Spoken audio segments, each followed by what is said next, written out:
Hey, welcome to the Healthy Church Staff Podcast.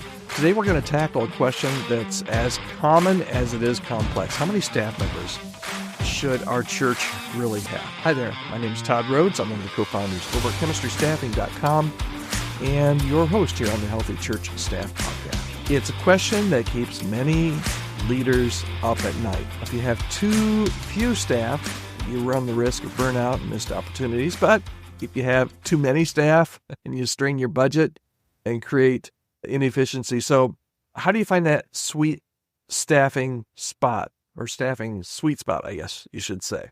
I'm going to give you the consultant answer here first of all, and then we'll dig in a little bit. There's no one size fits all answer. The ideal staff size for your church depends on a bunch of different factors, including your church's size and your budget and your vision and your community context. But don't worry, I'm not going to leave you hanging. Let's dive into some research-backed insights and practical tips to help you determine, hopefully, at least the right number range of FTEs or full-time equivalents for your ministry team. Okay, so first, let's debunk some of the common myths. All right, myth number one, there's three of them here.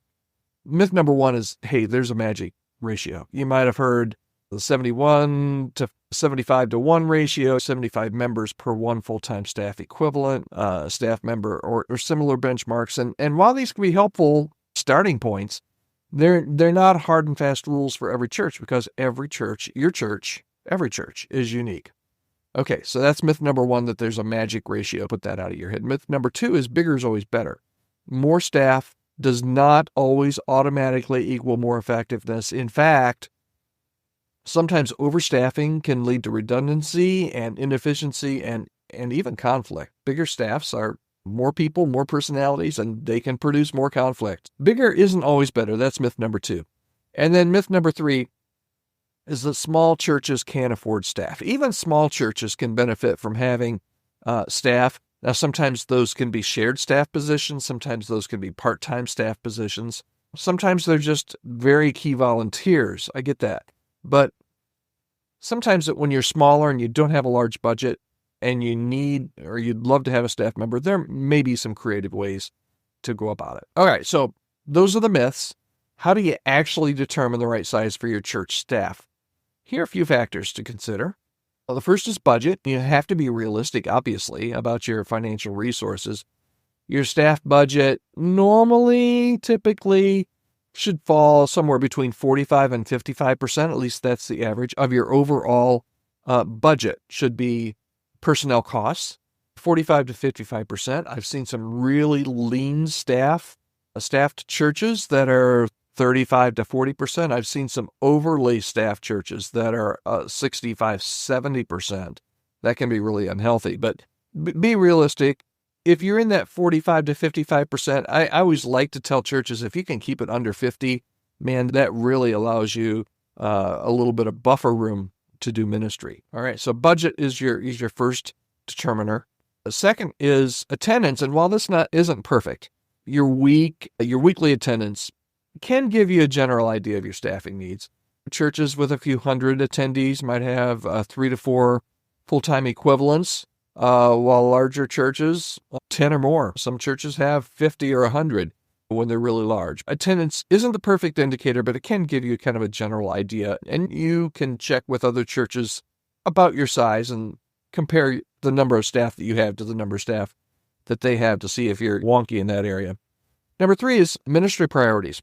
What are your church's core ministries and programs? Each area may require a dedicated staff member or a team to drive. There are churches that are just incredibly almost overprogrammed, or they are overprogrammed, and it takes a huge volunteer base or a huge staff base just to manage those ministries.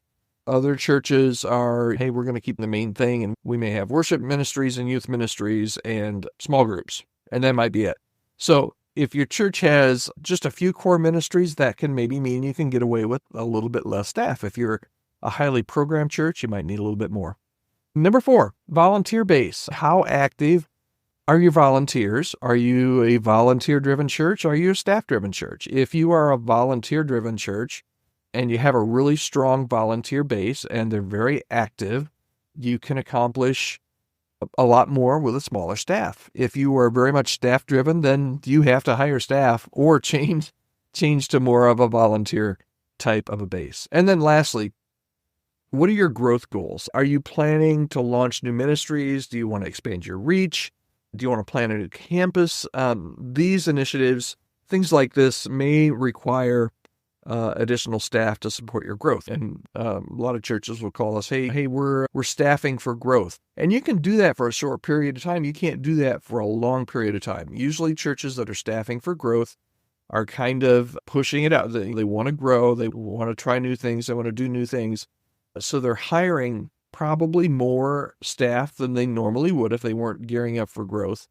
And they're probably, in most cases, pushing the top percentage of what that budget is. So if normal's 45 to 55%, if you're really being aggressive and staffing for growth, it's going to be probably well above that 55% for a season. Like I said, you can do that for a season a lot of times if you're healthy financially, but you can't do that for a long, long term. Those are kind of some considerations, but remember, staffing is just not about the numbers. It's really, matter of fact, it's more important that you find the right people for the right roles, and you need to find individuals that are passionate about your mission and aligned with your values and gifted in the areas where your church needs support.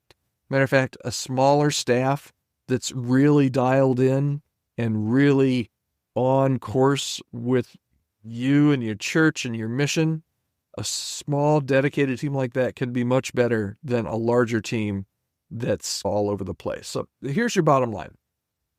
Unfortunately, there's no magic formula for determining the perfect staff size. I wish there was, man. I would write a book and I'd make $1 million. But if you consider your budget and your attendance and your ministry priorities, your volunteer base, and your growth goals, you can make a pretty informed decision that will help your church to strive. Now, if you're listening and you're saying, Todd, thanks for making everything much muddier. If you're struggling with some staffing decisions, or you need some help evaluating your current team, that's what I do and what we do over at Chemistry Staffing. So please don't hesitate anytime to reach out to me. I'd love to be able to have a conversation with you and see if there's any way that I can serve your church. Reach out to me anytime. The email address is podcast@chemistrystaffing, and I am here to help you however I can. So remember, your staff many times is your most valuable asset. So invest wisely, hire strategically, and create a team that's not just the right size, but also the right fit for your church and for your unique ministry content. Okay, again, need anything, reach out to me, podcast@chemistrystaffing.com. Thanks so much for listening. We'll be back here again tomorrow. Hope you'll join me on the Healthy Church Staff Podcast. Have a great day.